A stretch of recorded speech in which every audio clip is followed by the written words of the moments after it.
think we can start and people can arrive and join us as they're able. Um, so my name is Alex Lyon. I'm the Associate Director of the Evans Center for Religious and Spiritual Values at IU Health. And I'm pleased to welcome some guests today that are going to be presenting at our Spirituality Colloquium today. And so I want to introduce our speaker, who is a chancellor's professor at Indiana University. Chancellor's Professor Kevin Ladd studied practical theology at Princeton Theological Seminary with Professor Donald Capps and social experimental psychology at the University of Denver under Professor Bernard Spilka, with whom he co-authored a book on the psychology of prayer. He has taught in the psychology department at Indiana University South Bend since 2001, leading the social psychology of religion lab. His recent efforts include collaboration with Professor Daniel McIntosh from University of Denver, who's also present with us today, and Dr. Malia Ladd from IU South Bend, collaborating on topics related to spiritual exercises and the use of labyrinths in global contexts. He currently serves as editor-in-chief of the Archive for the Psychology of Religion. His forthcoming book through Cambridge University Press focuses on the global history and future of the psychology of religion. And from there, I'll let you take it away, Kevin. Well, thank you very much. It's a privilege and an honor to be here and chat with some folks. Looking forward to the discussion period to follow. I've got about 30 minutes or so, 20 to 30 minutes worth of presentation, a little bit of history of the background of the labyrinths for those who may not be familiar with them, and then we'll jump into a couple of series of some of the studies that we've already completed and some of the work that is now ongoing that we've got about the next 2 to 3 years worth of work on. So with that piece in mind there, let me go ahead and pull up a screen share. I think that's running there, and we'll get things going. Everything showing up okay? Okay. All right, so part of what we wanted to do is talk about how it is that labyrinths can be utilized, particularly in experimental contexts. That'll be most of our emphasis here today, so that we understand how we can take these from an application, from a research investigation status all the way through application. So the first thing, point out, labyrinths are not they're not the same thing as a maze, right? We've got one pathway that starts at the perimeter, goes toward a middle, sort of a resting spot, and then comes back out. Typically, these three sort of movements, this movement toward the inside, the staying in the middle, and the exiting again from the design, are broken up into ways of thinking. For instance, you might give people the opportunity to think of a particular situation, a challenge that they're facing, to focus on that as they walk in. When they get to the center of the labyrinth, to pause there and to just sort of be sitting with the problem, and then to think of potential applications to come back out of the labyrinth. So a very easy sort of a three sort of a part kind of a movement, and lots and lots and lots of variations on that, some of which we play with across our research. It is also something to think about that the labyrinths are sort of oddly ancient in terms of actual structures that we can see. I put the little plus sign there after ancient because they're not just ancient, but they're also pretty modern, as I will show in just a few seconds. One of the most ancient ones comes to us from the Neolithic era, so we're going back to 8,000 BCE. It's near Goa, India. It's approximately 10 meters across the entire piece here, and it's carved into a rock surface, right? This Is my cursor showing up on the screen there so you can see where I'm, all right? So this is facing over here on this side is a river, and it is facing the river. And then surrounding this are lots of other carvings and such, lots of animals and a few human figures, including some giant footprints and things. Of course, nobody knows exactly what it was for there, but we know that it's existed there for a really, really long time. So the pattern has been around. In the more contemporary side of things, this is occupying about 150 or so feet across, and it is being built in the style of Cornish walls. So this is in Cornwall, England, and one of the things that they're doing is using this huge labyrinth, and you can see by the scale here, these are little tiny people walking in here. These walls are rising up almost like 1.5 meters, almost 2 meters tall, and they're being constructed using ancient Cornish walling techniques that have existed for over 4,000 years as well. So really reaching back in history to create something that's brand new and contemporary there in Cornwall, England. So they're both really old and they're really popular, right? Because you don't do something this big with a lot of interest being vested in it at the current moment. There are also lots of multi-forms. We tend to see them as with those two that I just showed there in terms of being circular in nature, but they're not always just circular. We see lots and lots of different kinds of designs. Now, some of the most dyed-in-the-wool sort of labyrinth people will say, yes, you can make different designs, but they're not real labyrinths unless they're in the right shape, right? And you can get into lots of yeah, we think of that as a job security sort of issue in our field, right? Because you can test the square ones versus the rectangular ones versus, et cetera, et cetera. But a few designs that are shown here, for instance, in Oklahoma, the big heart-shaped piece. We've actually used these, I have anyways, in terms of like a wedding sort of a design where the individuals can enter from two different pathways. And so we actually have ours structured so you can enter from side to side and the two people will walk past. And as they move, they sometimes come in close contact and then they move further apart. A wonderful metaphor for many of the couples in terms of how it is that they met and grew to know each other until they meet here in the center. And in some cases, they have the wedding party walk with them to signify their support on their different journeys and how it is that they're interwoven. So that's a nice sort of a different kind of design, but it's not my favorite one. My favorite one is actually this one, the giant turtle labyrinth, which I just think is an awful lot of fun. And if we could have these on our campuses, I know people would use them all the time.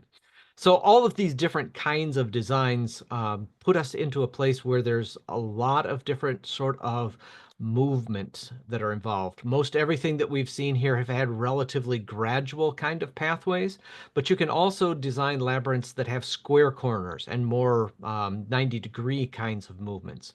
And when our team is thinking about things, we're often involved in the area of embodiment psychology. We're really very, very closely interested, not just in terms of how people are thinking about the labyrinths, but how it is that they encourage them to use their bodies and to move in different ways.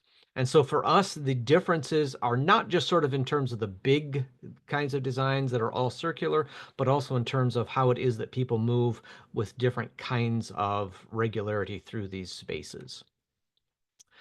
In one of the first studies that we performed, funded by the John Templeton Foundation many years ago, we set up 4 different kinds of conditions for people in these labyrinths.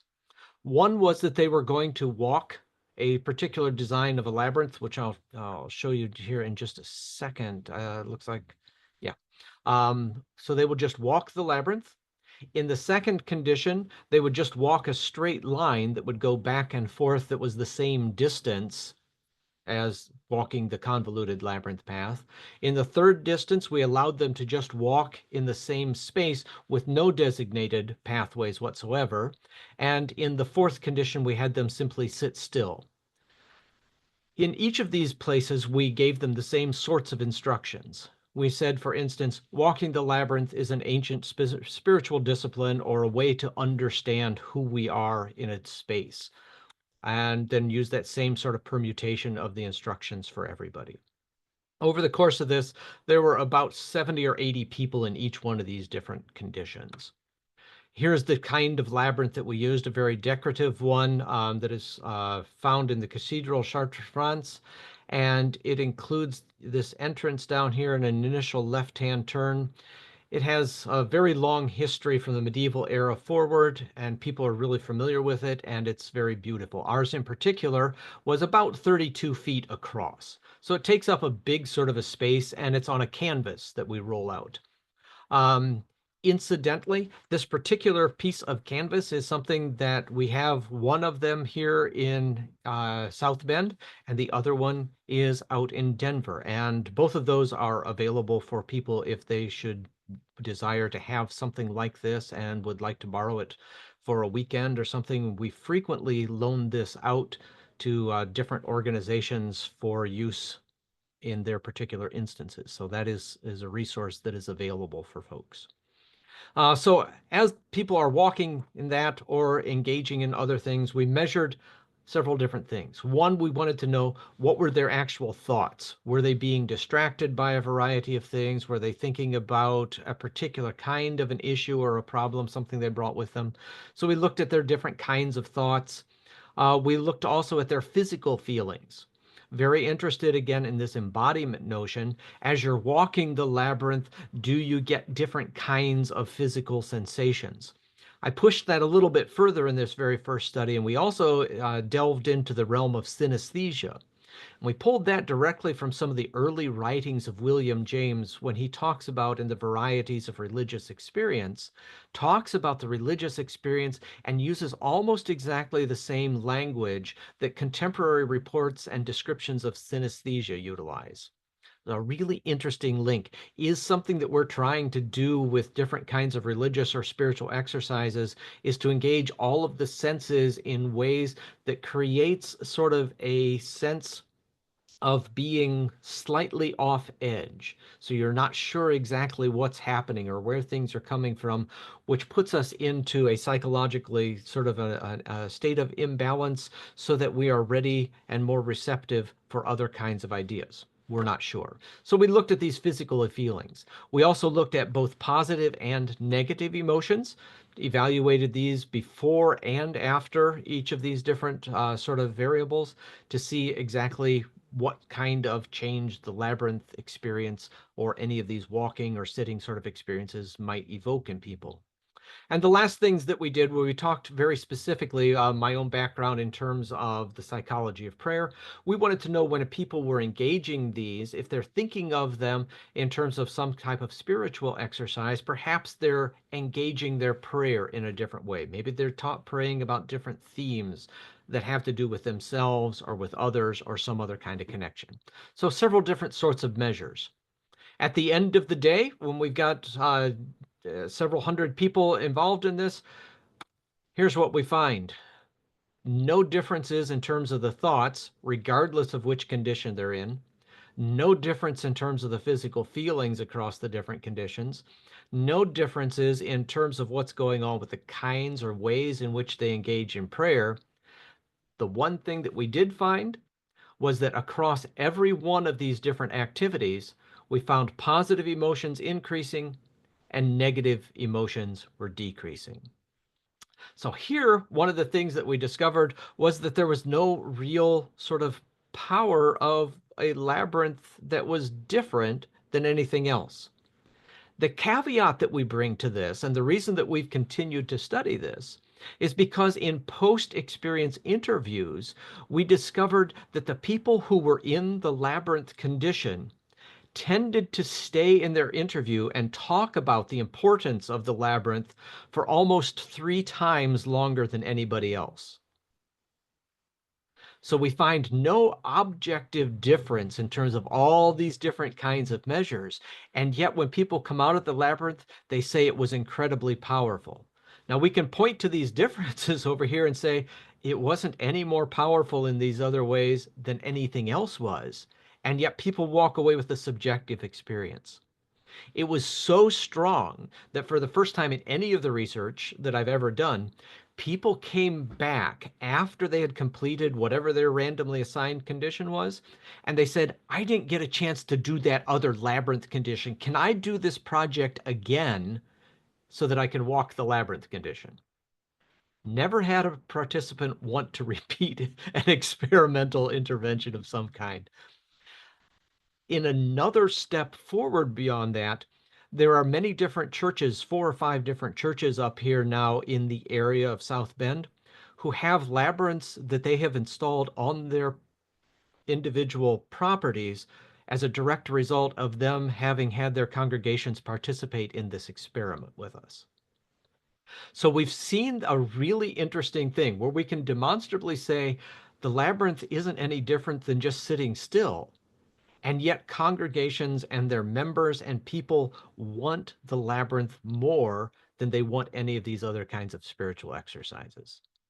That it leads us to some really interesting potential application instances, we think. And so we've continued to look at this. In conjunction with a student, Ashley Moser, we ran another study where we compared the Chartres labyrinth here, the real fancy one, with something that's much more simple.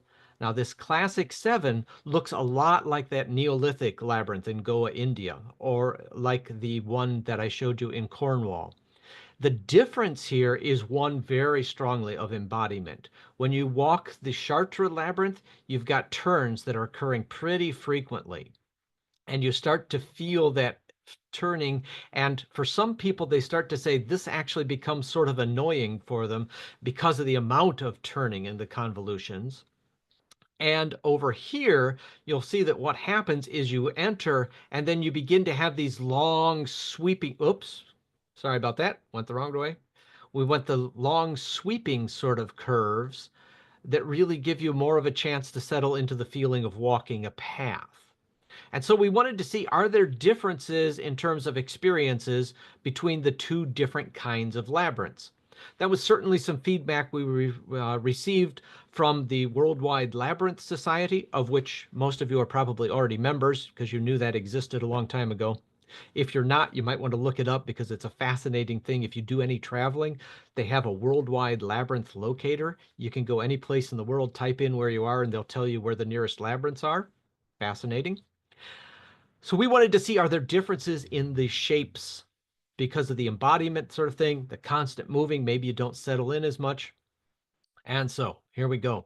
We used exactly the same sort of measurements and we found exactly the same sort of stuff. So it didn't seem to matter the shape of the labyrinth, at least between these 2. As I mentioned, right, there are others with square corners and such. We didn't find any compelling evidence here in talking with people afterwards that suggested that those other designs would be any more or less influential than the ones we'd already tested. So we haven't pursued that, but it's still out there as another sort of an angle for potential research. I do In want the to just third, pause and oh, yeah, ask sure. everybody who has video on to make sure your video is off if you need to. All right. Okay, thanks.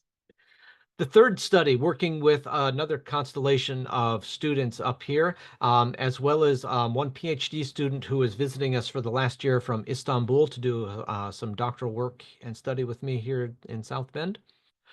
Utilized the Chartres style, so the more complex kind of a style, among a totally Muslim sample. Prior to this, it had been primarily Christian sample. We said, okay, maybe there's something going on in different religious traditions that might be of interest here as well.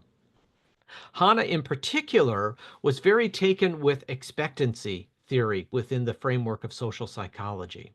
Expectancy theory, very quickly, suggests that many of our experiences are driven not by the stimuli that we are experiencing as much as they are by our expectation of what those stimuli will do. And so she set up a project to investigate that particular question. And she gave people 3 different alternative sets of directions.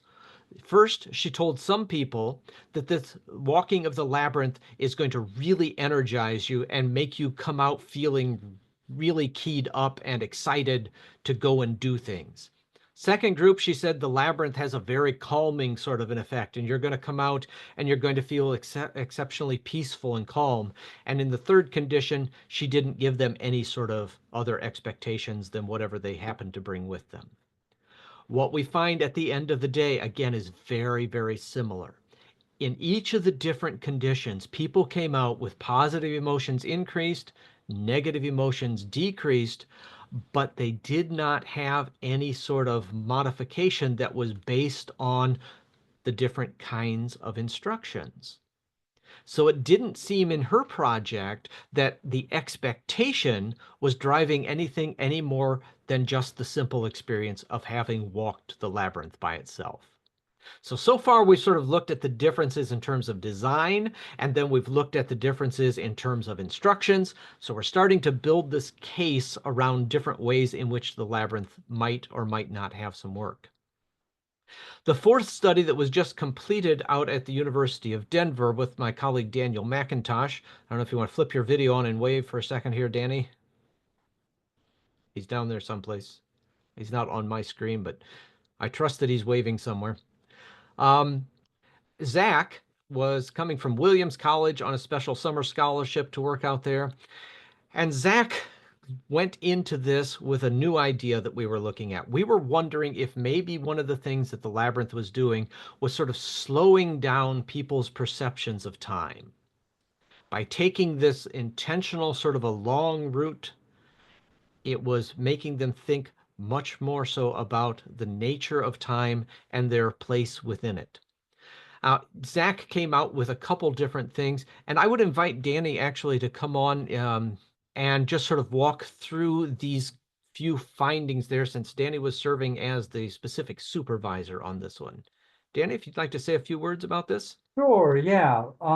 So in this study, it was folks walking the labyrinth. It was a community sample in Boulder, Colorado. And we had a number of pre-post measures that Kevin has put up on the slides there. And as Kevin noted, one of the intriguing things about this study is actually beginning to measure the time perception piece. That's something that in qualitative work people have talked about. So we thought, can we begin to quantify this a little bit? Can we begin to find a little bit more what's going on with that?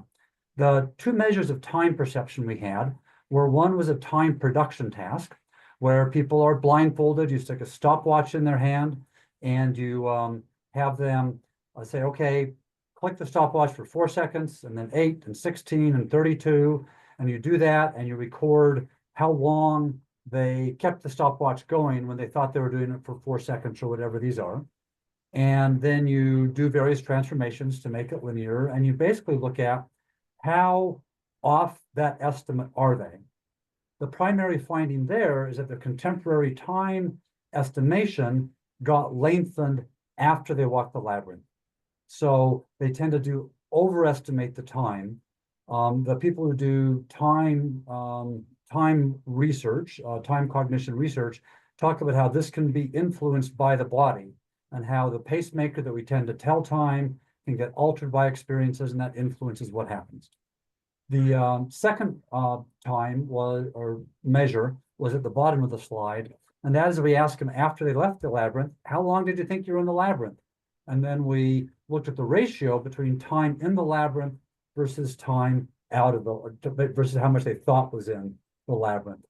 What we found is the labyrinth in general had an effect on things like body salience, increased sense of connectedness, reduced negative affect, and also we measured emotional breakthrough at the end of that. And we found that the labyrinth has those effects on the folks, including on time production, so the sense of time was altered. And we found that the longer people overestimated they were in the labyrinth, the more they reported having an emotional breakthrough in the labyrinth. It was almost like some type of dose response or marker of what type of cognitions or experiences are going on in the labyrinth that we found in the study. That's a quick summary of that. Excellent, thank you.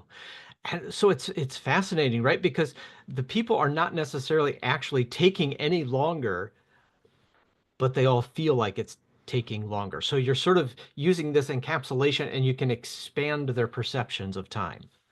This is really interesting. And some of what we want to follow up on is, does that same thing happen to the same extent if you're just sitting still or if you're walking straight, etc.? Or is this maybe one of those mechanisms that makes the labyrinth sort of, you can get more squeezed into time because the time expands itself? And if that's, if that actually helps to expand time, we may have had a real breakthrough in terms of a lot of the academic things that we need to do. Write your papers in a labyrinth and it'll,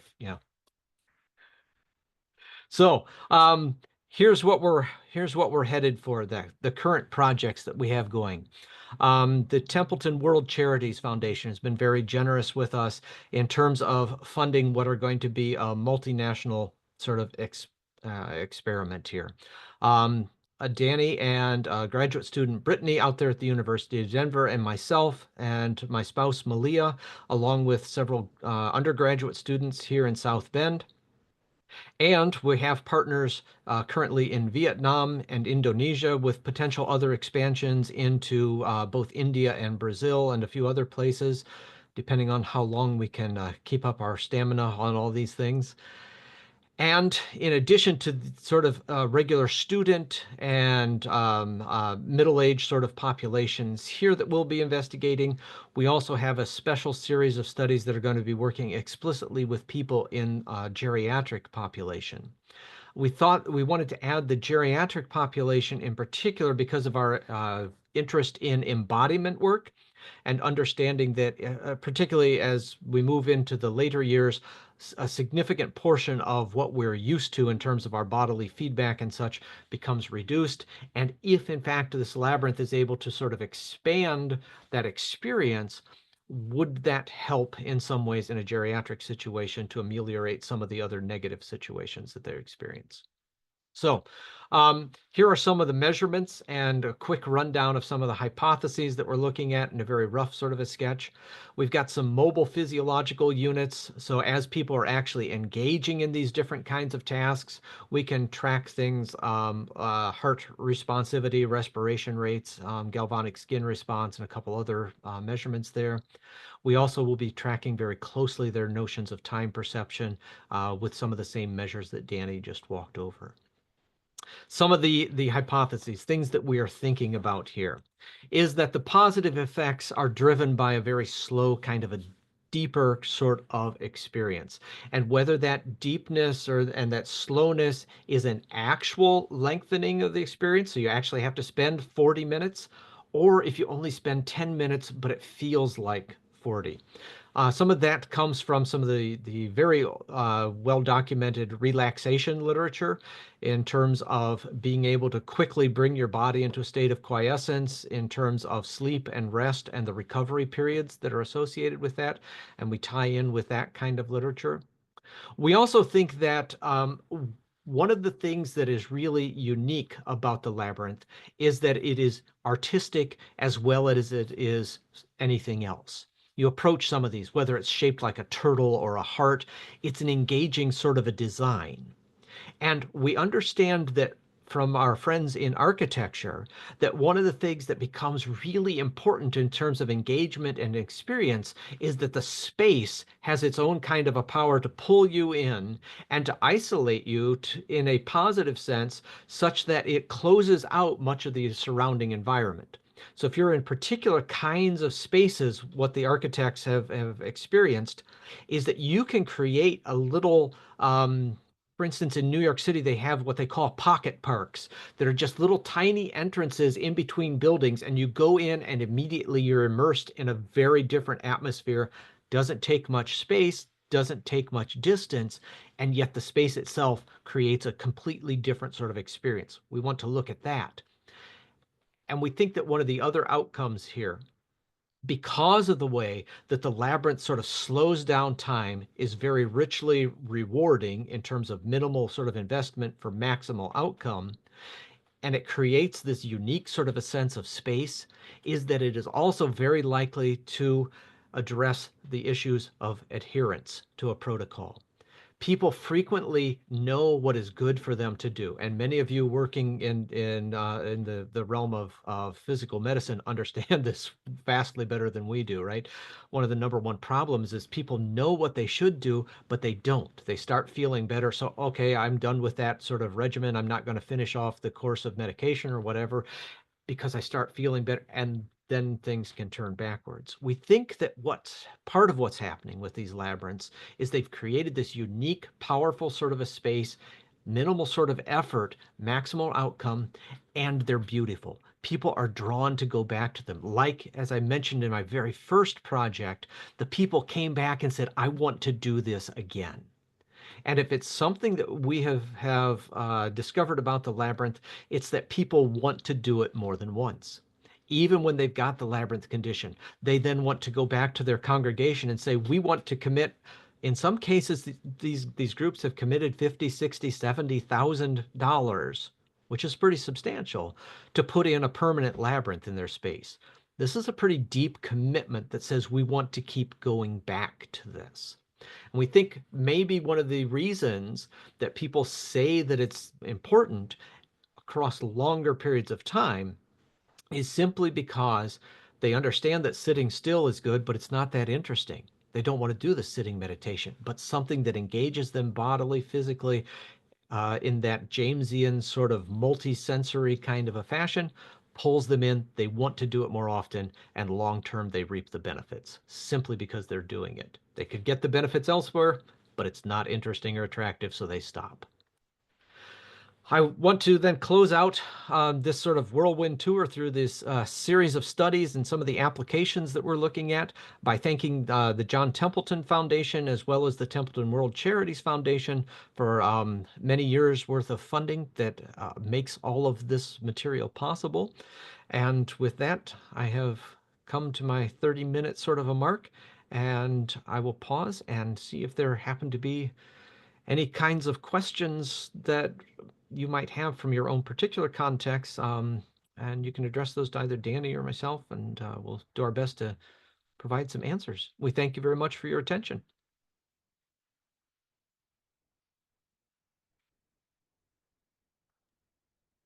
There's some questions in the chat, Kevin, including one on finger labyrinths. Okay, questions in the chat.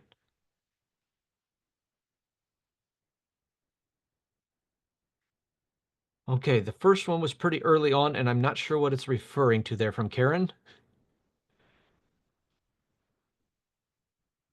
The bottom ones are on finger labyrinths and the Okay. collection of ECG.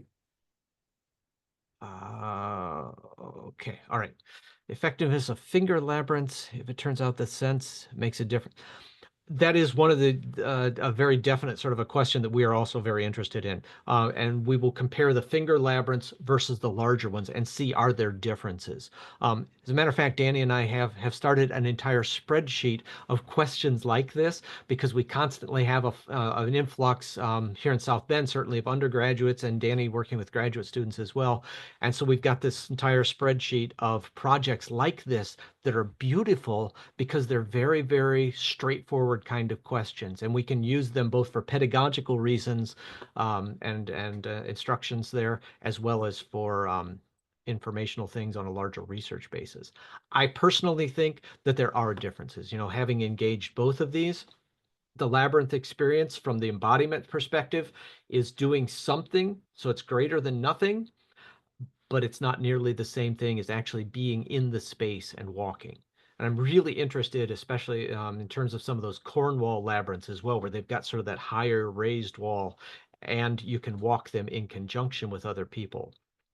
Yeah, we've worked with some of those, and thinking about if you've got those nice wide paths, what happens if you have a caretaker and a care recipient, for instance, someone in a wheelchair, and what happens if the two of you can walk the labyrinth together? I think this is a really powerful sort of a thing.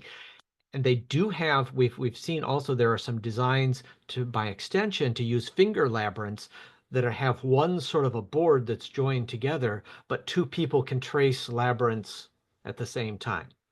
So lots of interesting sort of questions in that way.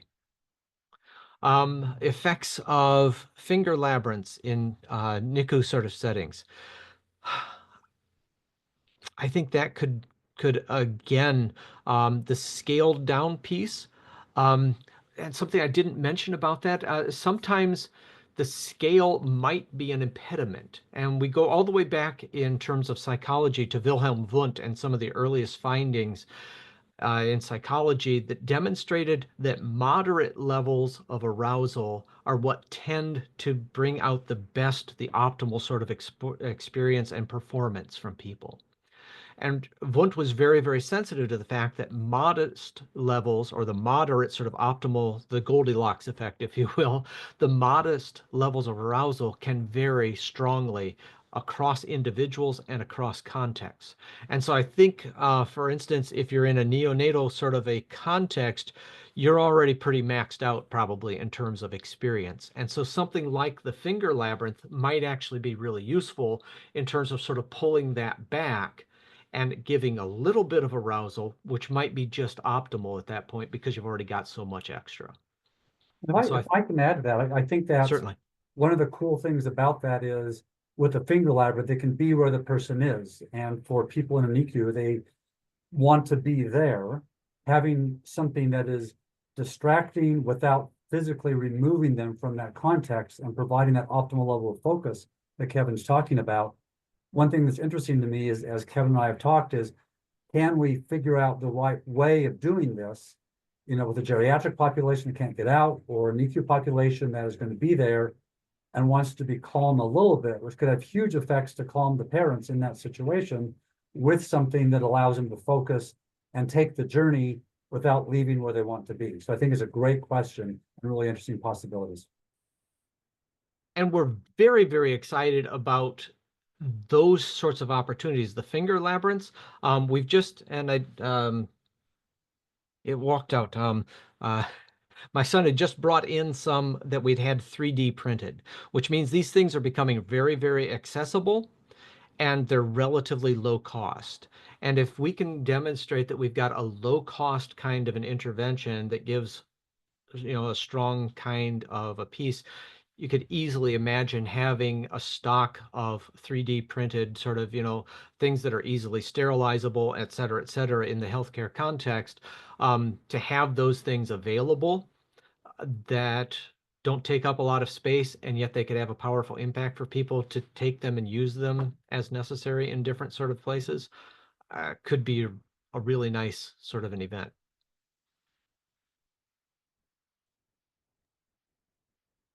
There's a question in there about VR, virtual reality labyrinths, and I know Kevin's done a little bit of work in that area. I have a master's student who is hoping that her project will be comparing VR labyrinths sort of in a similar way with the questions of embodiment. Is it a moving type of experience you're having, or is it the visual piece and sensation of moving?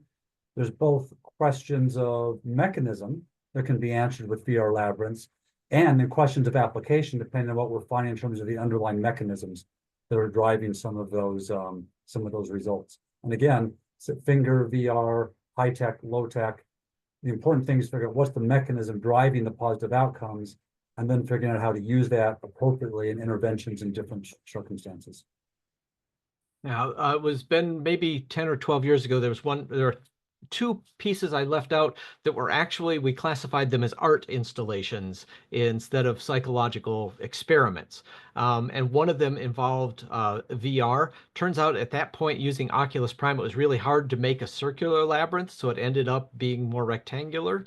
And people had some difficulties with it, even though it was not very large. People came out and they did not have incredibly positive experiences in that VR context. They went in with high expectations, but they didn't like it so well. The one that they did like was when we utilized several overhead projectors and we cast a labyrinth onto the floor using light and different colors of light. People liked that very much. And this was actually in an art gallery and in a couple art competitions that it was entered into.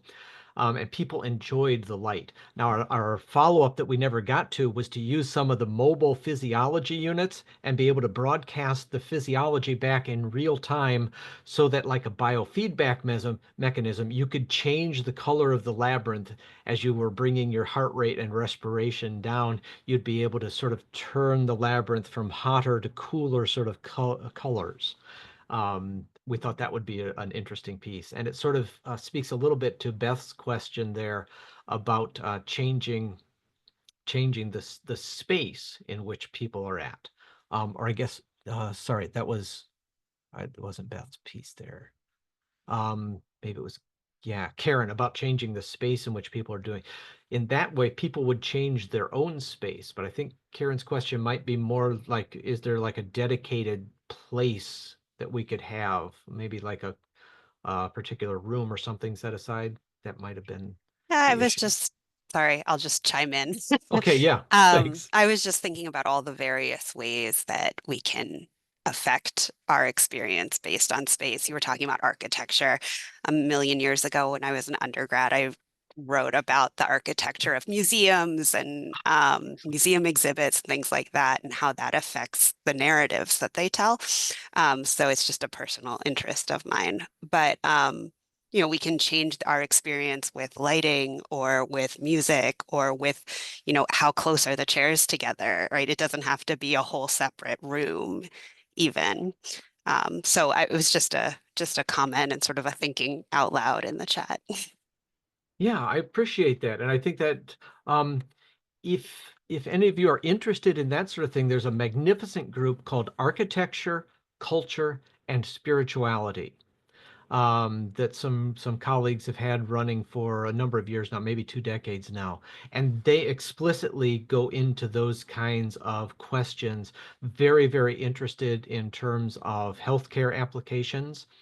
And when you find them, I think the address is acsforum, forum.org on the web. Pretty easy to find. They are having what they call a salon experience over in Chicago in a few months. And if you have a chance to go over there, if this is your sort of zone, really, really interesting conversations that take place there.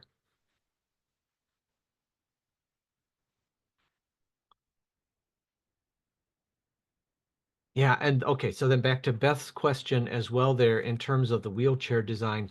And I know that you've got at least two. I knew about one, and this morning I learned about a second. So you've got at least two different installations there in the Indianapolis area. And I don't know if anybody has actually utilized those in terms of, as Beth suggests, with wheelchairs and such, or not.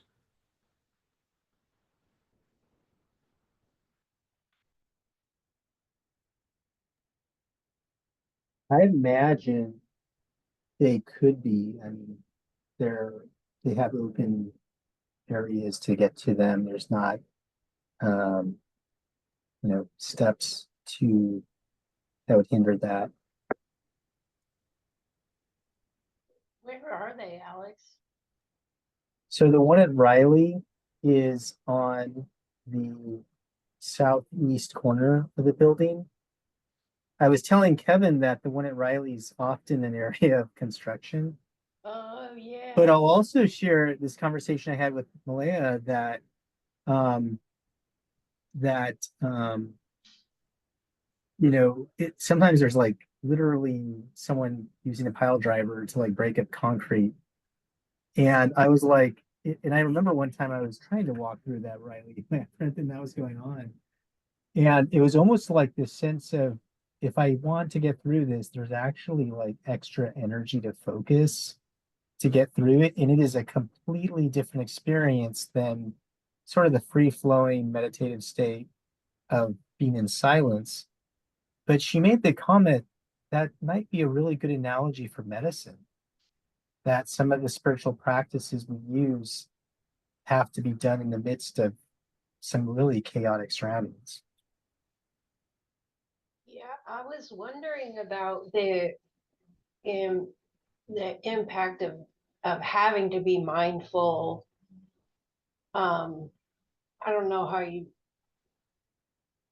it's probably really, really difficult to measure mindfulness um, with this task, but it seems like just as a puzzle or something that kind of puts you in a flow state where you lose track of time, um, really is channeled on the need to just pay attention to one thing.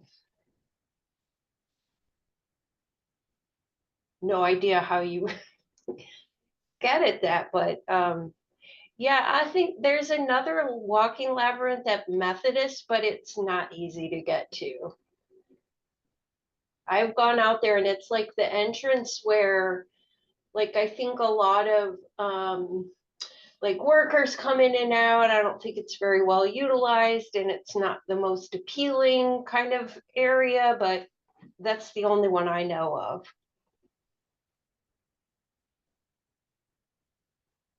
And do any of these places have any kind of instruction at all, like at the entrance of the labyrinth, or are they just sort of there? No. They're just there. Okay. Because we think that there are, although the project that Hannah and her colleagues did here suggested that the instructions didn't make a difference in terms of what kind of instructions, it seems that the presence of some kind of instruction is usually helpful to people. So the amount of help, people may intuitively just sort of find it as a quiet walking space and not need that. But for other people, having that minimal set of instructions about focus on the inward, focused being there, and focus again on coming back out to rejoin could be at least a minimal thing. And we're real sensitive to sort of keeping things in a non-sectarian fashion as well, because then it becomes useful, obviously for the maximal number of people.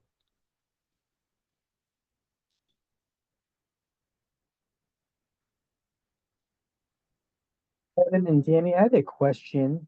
Thinking about one of the cool things about labyrinths that I see is that you find them both in use in what is considered secular space, but also in particular faith traditions.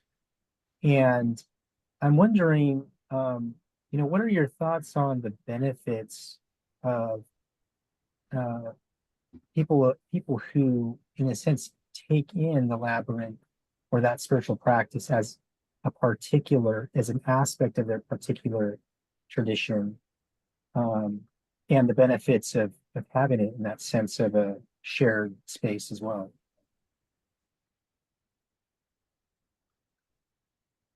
Danny, you want to?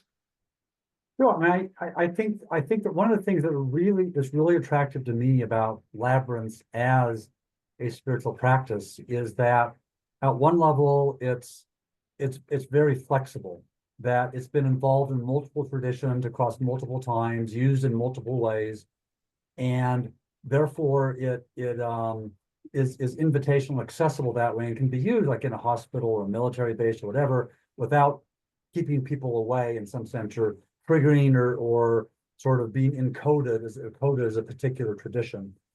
But I think then with that, it can be coded within the tradition. And a lot of the literature where the qualitative literature, sort of the self-report literature, oftentimes comes from a particular tradition.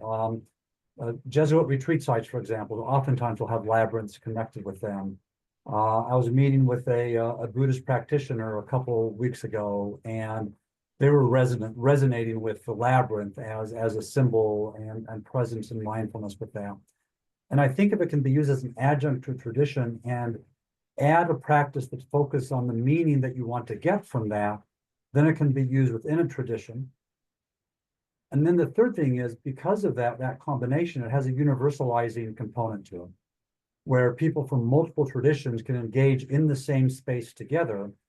And I think a practice that can embody unity despite difference and appreciating that difference is something that can be really useful. I just got a knock on my door. I need to be right back. Yeah, to follow up on that real quickly, right? if you have some sort of a context and with people from very, very different sort of belief systems are walking this at the same time, the metaphor becomes really profound, right? Because you will be literally brushing shoulders with each other as you move through this, and yet you're doing so with the common goal of better understanding your situation in life. And I think that from the perspective of intellectual humility and theological humility, that this has some real space for additional investigations along those. And again, this is multiple lifetimes worth of spreadsheets of potential studies here. So I think one thing I want to add, I teach a class where I use the labyrinth as part of as an experience when learning about religious and spiritual practices from a psychological point of view. Here's the practice, here's the psychology behind it. And in the class, it's very experiential. People engage in that. And the labyrinth works really well because it's not from a particular tradition. And I will say, just in the reports of the students I've had in that class, because they share what tradition they're from as part of the conversation in class, the positionality is that I have students who have been raised atheists. I don't want to say they're anti-religious, sort of a foreign type of thing to them, although they're curious. They have had incredibly moving experiences in the labyrinth without any metaphysical aspect being assumed or part of that for them, right? To them, there's no metaphysical piece. They're atheists, they remain atheists, but the labyrinth is psychologically powerful. I also have folks who are deeply embedded in a religious tradition where they can experience the labyrinth. And I had one student say, this was the most, an active Christian involved in worship leadership. So this was the most powerful experience they've had in a long time in a church. And that's interesting, right? In both cases, no tradition, deeply in a tradition, this has power that they talk about after the experience, which goes to what Kevin's been finding in his long history of work in this. And the fact that it catches people by surprise, that is something that we don't understand yet either. It's almost like the literature in conversion experiences or marketing experiences being, shifting from one brand to another. Sometimes you do that with great intentionality by reading the package and saying, this is what I want to do. I want to try this and other times it's just sort of sweeps you off your feet is some of the language that people use. And by the same token, though, we also have to notice that there are people who are deeply embedded either in anti-religion or no religion or pro-religion things, and they walk through and they say, well, that was a waste of time. Right? Those people are there as well. And I think it's really important that their stories are part of the conversation. And we're fascinated to do with this piece over the next couple years, some more longitudinal things and say, is the, sort of the power, is it a factor of the individual? Is it a factor of the context? Is it a longitudinal thing? Because again, there are some people who have done this. I've been working with labyrinths and experimental psych classes now for about 6 or 7 years. And some people, unlike your classes that you may teach, right? I've had some students who have taken the class more than once and they come back and they sort of know what it is and they say, yeah, this is still really boring. Or they come back and they say, yeah, it's still exciting. So we're sort of puzzling out what that means too. Again, more job security, right? I think we have 6 more minutes if you're still free. So just Yeah. a few more minutes for questions. And thank you to Gloria for posting over there in the chat that link to the ACS forum over there.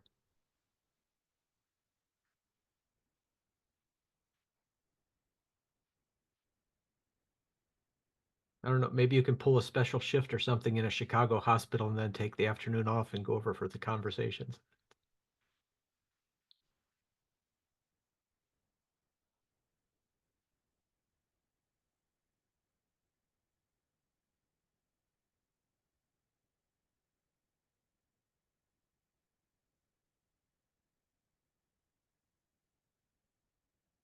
There's a question in the chat, Kevin.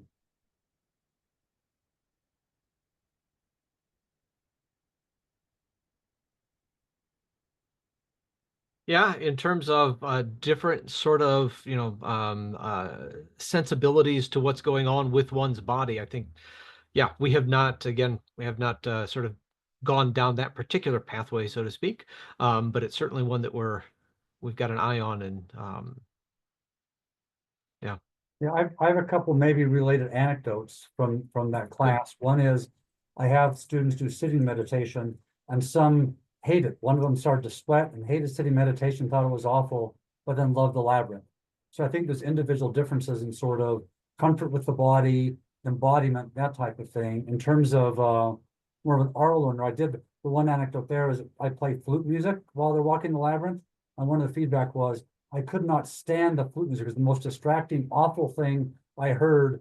Don't play any music while I'm doing this or when anyone's doing this, get rid of that. So I think this sense of individual differences and experience of sensation and how one learns and how one experiences is a really critical individual difference for this and other practices.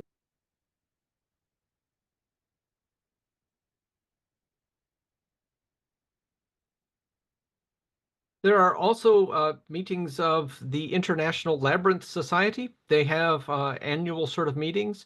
And if any of you are either interested in research, whether it's experimental or non-experimental, or just simply telling stories of the labyrinth, they have a whole variety of different kinds of opportunities for people to join in that particular conference.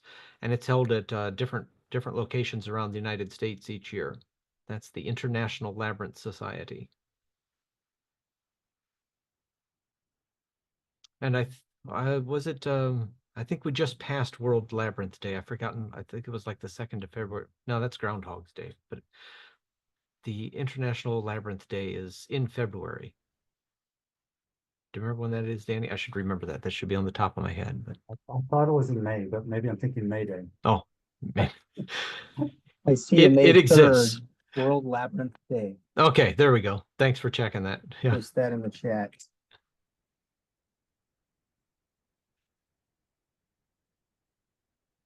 Again, we've got the one up here in South Bend. If anybody's interested in a Canvas one, we are also in the process of actually part of this grant is we are manufacturing some smaller ones because we recognize over the course of time that the 36-foot piece of canvas is hard to find sometimes an area where that works.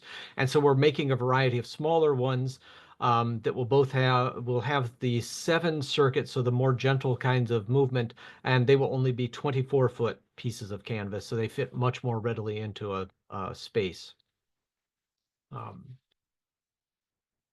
And again, those will be available for borrowing too if they could somehow be of interest. We used to have that really great shuttle service that would take courier things from South Bend down to Indianapolis. I think that's been discontinued, but